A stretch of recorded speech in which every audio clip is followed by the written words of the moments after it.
If you were to walk through a museum dedicated to individual football awards, you would notice a striking pattern. Most individual accolades go to attackers. For generations, football's highest individual honor has belonged to the goal scorers, the forwards, the players whose moments live in front of the goal. We are conditioned to measure greatness by numbers that are easy to count, the goals, the assists, etc. However, there is a quiet Spaniard wearing tucked-in jerseys, no tattoos, no social media accounts, who is battling this very notion.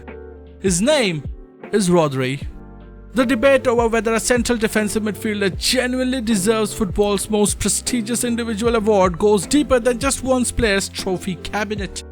It forces us to ask a fundamental question about the sport itself. Is the Ballon d'Or reserved only for those who lurk in front of the goal, or should it belong to those too who dictate the entire game? To understand why Rodri's case for the Ballon d'Or is so compelling, you have to look at what he does on the pitch that is usually not measured.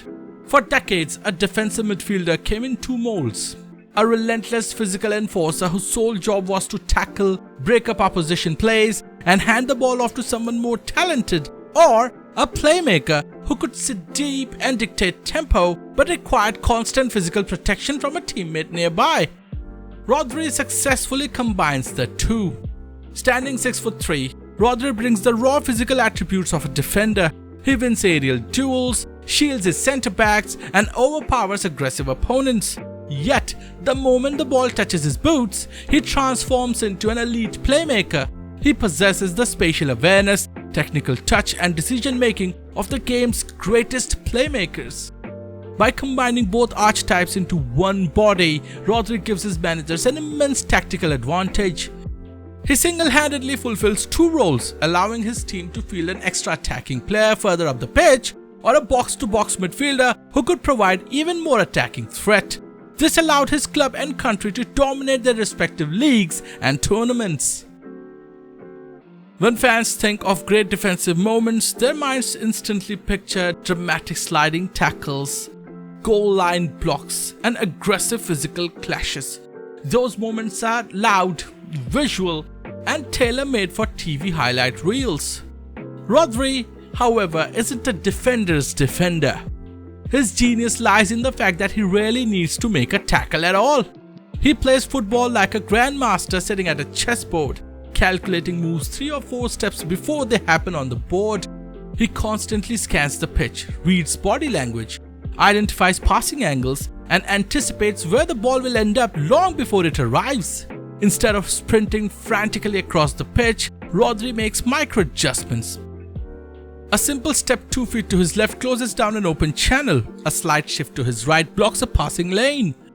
When opposing teams clear the ball under pressure, Rodri is almost always standing exactly where the second ball drops. He snuffs out fast counterattacks at their absolute origin, converts defensive recoveries into instant attacking possessions, and makes the most taxing defensive work in world football look like a routine walk in the park. The ultimate test for any serious Ballon d'Or contender is how they perform when the stakes are at their absolute peak. In major tournament knockout matches, cup finals, and tight, high-pressure environments where space simply does not exist. In those chaotic moments, modern teams intentionally set pressing traps designed to swarm central midfielders and force turnovers. Against almost any other player, those traps work. Against Rodri, though, Rodri is perhaps the most press-resistant player of this era. When 2 or 3 opponents close in on him, he uses his height, balance, and body leverage to shield the ball like a concrete wall. He invites contact, absorbs the pressure, drops his shoulder, and turns smoothly into open space. If defenders press him too recklessly, he simply shields the ball and draws a foul, instantly killing the opponent's momentum and allowing his team to reset. Match after match, against those most aggressive pressing schemes in the world, his passing accuracy rarely dips below 90%. He acts as the emotional and tactical metronome of his side. When a match becomes frantic, he circulates possession laterally, forcing the opponent to chase shadows until his team regains its breath. When an opening appears, he fires a sharp, line-breaking vertical pass straight into the attacking third to trigger a goal-scoring sequence. Beyond the passing metrics and spatial awareness, what truly sets a potential Ballon d'Or winner apart is an innate understanding of game management, the ability to control the tiny, invisible details that decide titles. Rodri is a master of breaking up play. When an opponent manages to slip past the initial high press and threatens to run directly at an isolated backline, Rodri recognizes the danger almost instantly. Before the break can turn into a goal threat, he executes a clean, minor intervention in the middle third. A brief tug of a shirt, or a subtle trip halts the play 60 yards away from goal. There's a reason why Man City's campaigns fell apart despite having so many elite players when Rodri was in infirmary. He makes City's and Spain's midfield tick.